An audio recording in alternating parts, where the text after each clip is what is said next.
Kazi ya ubunge niliipigania, lakini sio kazi ya mchezo. Ni kazi ambayo usipoweka nguvu kwa wananchi wako unaonekana kwamba wamechagua mtu ambaye hakustahili kupata nafasi ya kuwa mbunge.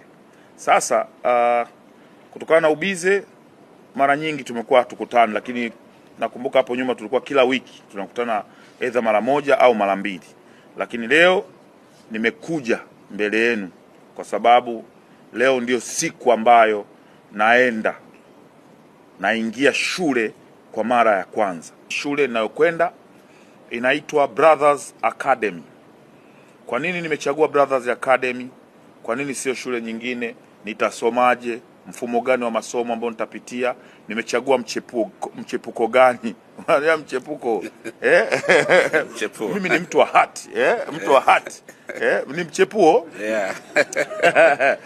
mtakoma, lakini all in all cha msingi niko na timu nzuri, lakini niko na madam hapa na yeye atajitambulisha. Lakini hapa pembeni yangu, sogea hapa karibu mwalimu, unaona kama ni muoga.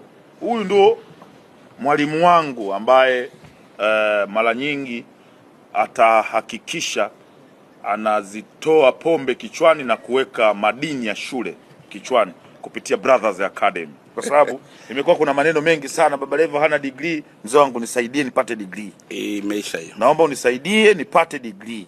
Kichwa ninacho, uwezo wa kusoma ninao, wananchi wa Kigoma mjini wananikubali, wananchi wa Kigoma mjini wananikubali. Hivi Baba Levo unasoma nini? Hapana wananchi wangu, najua huko mbele mtataka Baba Levo agombee, alafu atawekewa kakitu ambako kamekaa kisheria, mtakwama, mwezi kumpata Baba Levo.